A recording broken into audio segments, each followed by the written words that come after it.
James Madison, often revered as the father of the U.S. Constitution, was a man whose intellect, perseverance, and vision helped shape the foundation of the United States.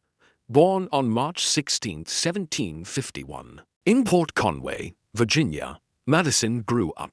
In the rolling farmlands of Orange County, his early life was marked by a strong education, a curious mind, and a deep commitment to study. He attended the College of New Jersey, which we now know as Princeton University, where he immersed himself in classical languages, philosophy, and history. Madison was known for his sharp mind, but also for his frail health. Yet, despite recurring illnesses, he developed a mental stamina that would serve him in the difficult years ahead. From a young age, Madison was deeply interested in questions of governance, human rights, and the proper balance of power in society. These interests would eventually propel him into the heart of America's struggle for independence and its formative years as a nation. In the years leading up to the American Revolution, Madison observed the growing tensions between the colonies and the British Crown. He was deeply influenced by the Enlightenment ideas of liberty, self-government, and natural rights. After graduating from college, Madison returned to Virginia, where he became involved in local politics. He served in the Virginia legislature and quickly gained a reputation as a serious, thoughtful, and principled leader.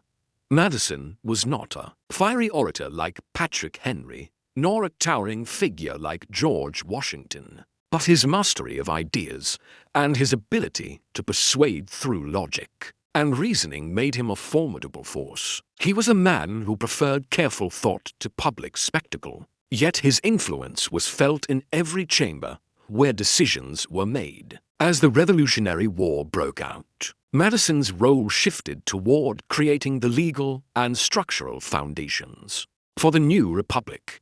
He served in the Continental Congress, where he quickly became a key voice advocating for a stronger central government. Under the Articles of Confederation, America's first governing framework, the national government was weak and unable to address critical issues such as trade disputes, economic instability, and defense. Madison saw these weaknesses clearly and became convinced that a new system was necessary if the United States were to survive. His vision was bold: a federal government with enough power to govern effectively, but constrained by checks and balances to prevent tyranny.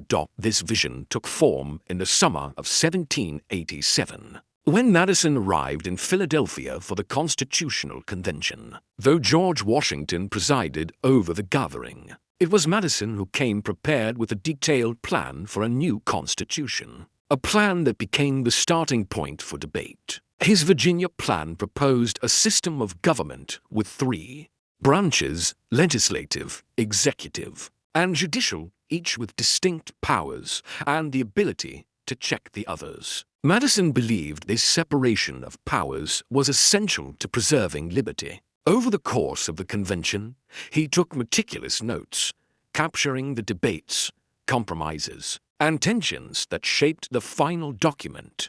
These notes remain one of the most valuable historical records of the convention's proceedings. Madison's influence was so profound that his colleagues began referring to him as the Constitution's father. But creating the Constitution was only half the battle. The document still had to be ratified by the states, and many Americans were skeptical of a stronger federal government.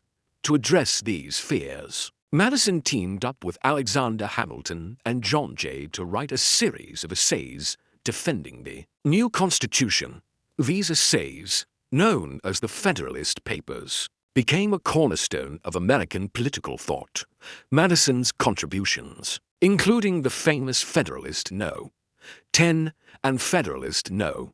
51, explained why a large republic could best protect individual rights and how the separation of powers would safeguard liberty. His clear, persuasive arguments helped turn public opinion in favor of ratification. Once the Constitution was adopted, Madison's focus shifted to ensuring that it would protect the rights of the people.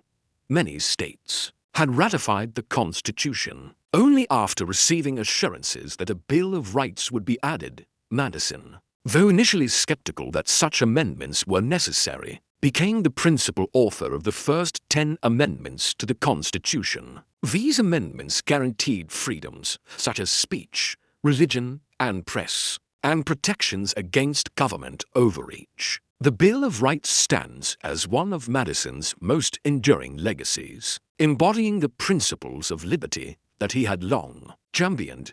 Madison's political career continued to rise. He served in the House of Representatives, where he worked closely with President George Washington, and later became Secretary of State under Thomas Jefferson. In this role, he played a key part in the Louisiana Purchase, which doubled the size of the United States. Madison's diplomatic skills were tested in dealing with European powers, particularly Britain and France, whose ongoing conflicts threatened American trade and security.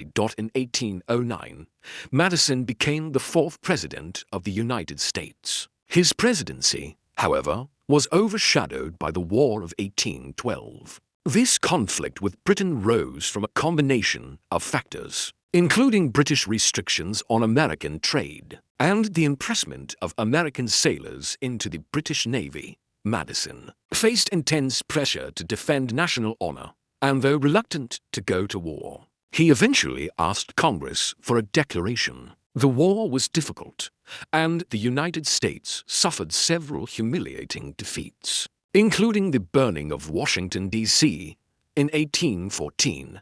Yet the resilience shown by the young nation, particularly in battles like the defense of Fort McHenry, fostered a sense of unity and national pride. The war ended in a stalemate, but it reinforced the United States' independence and signaled to the world that the Republic would endure. Madison's presidency also saw efforts to strengthen the economy and infrastructure of the nation.